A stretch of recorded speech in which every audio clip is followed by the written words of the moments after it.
dev di sini ya, not on app. Nah, oke, coba kita jalankan lagi, jalankan. Oke, sudah berhasil 200. Nah, ini adalah contoh API yang kita dapatkan nanti yang bisa dikonsum di kliennya.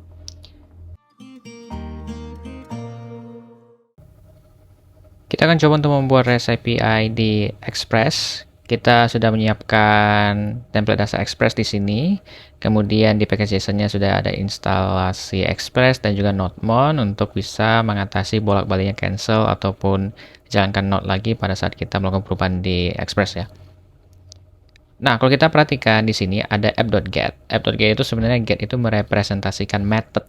Ya, method itu seperti yang kita ketahui di REST API ada beberapa jenis, ada get, post, put, dan delete ya.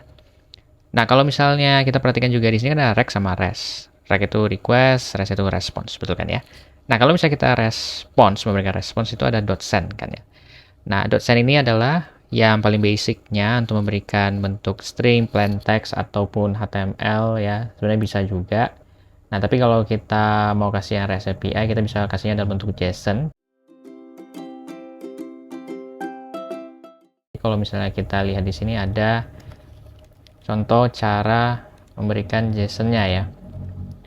Kalau misalnya kita perhatikan di sini ada res.json, kemudian di sini bentuknya misalnya adalah objek, kemudian kita bisa kasih statusnya juga. Ada status 500 atau 200 atau 201, kita juga bisa kasih tahu ya secara detail. Nah, kalau misalnya kita mau ganti ini berarti kita bisa tambahin misalnya statusnya 200, kemudian di sini kita ganti ini misalnya adalah JSON. Lalu datanya apa misalnya ya. Nah, kita bisa kasihnya sebaiknya bukan bentuknya teks atau string kayak gini ya, harusnya dia dimasukin ke dalam objek literal misalnya atau array dulu ya. Nah, jadi aku udah siapin sebuah data di sini, misalnya ada variabel namanya itu buku ya. Nah, buku ini kita masukin ke dalam sini, sehingga nanti harapannya adalah kita bisa menampilkan buku. Nah, kita coba akses dulu tools untuk bisa ngecek si REST API ini ya, contohnya kayak Postman atau Insomnia. Kita coba pakai tanda klien aja yang bisa diinstal dari extension VS Code client. Nah, di sini misalnya kita tambahkan new request-nya, kita coba untuk mengakses yang localhost 3000 yang tadi kita telah buat di sini ya. Kita belum jalankan, kita jalankan dulu ya. npm run dev, tadi aku taruhnya di dev di sini ya, not on app.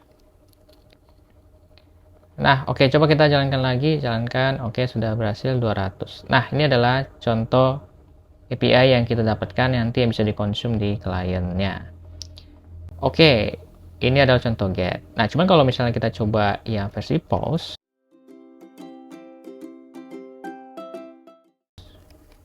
berarti kan bedanya adalah kita akan ganti dari get menjadi post aja ya nih. Nah, jadi kita ganti menjadi post nih misalnya ya. Nah, slash-nya mungkin masih sama nggak apa-apa sih sebenarnya ya.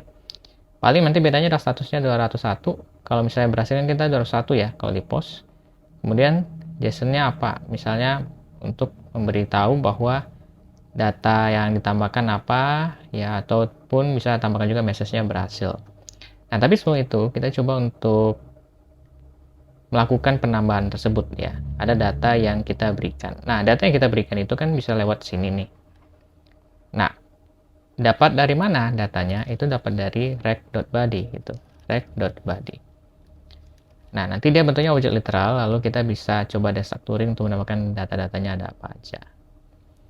Kita coba cari ya, express rec body.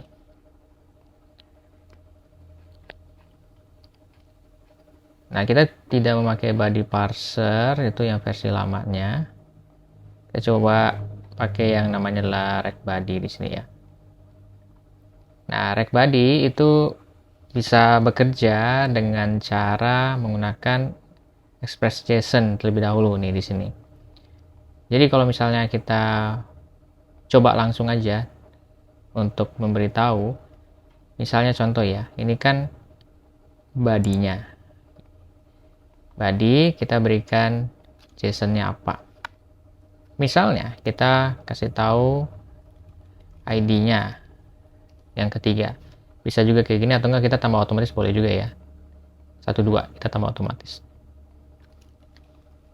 Nah, kita tambahkan title di sini, kemudian book C, autornya adalah author C. Contohnya seperti ini.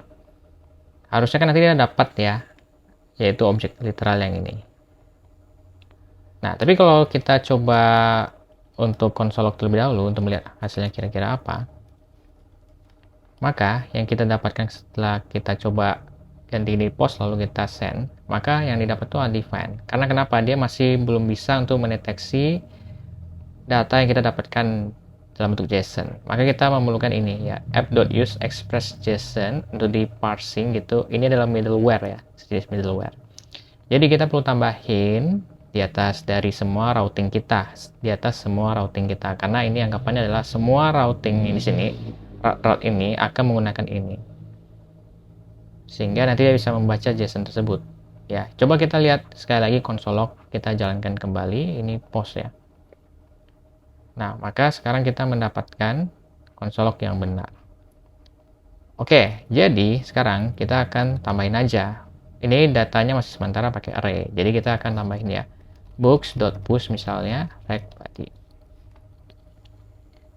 Nah, bisa seperti ini, atau enggak mungkin kita pisah-pisah dulu pakai data structuring, masukin dulu ke dalam variable, bisa seperti itu. Kalau misalnya seperti ini harusnya bisa juga, karena kita langsung tambahin aja bentuknya objek ya ke dalam array tersebut. Cuma permasalahan adalah tadi kita udah tambahin ID kan ya. Oke, kita udah tambahin ID. Kita coba jalankan kembali ya. Ini coba kita jalankan kembali, maka hasilnya adalah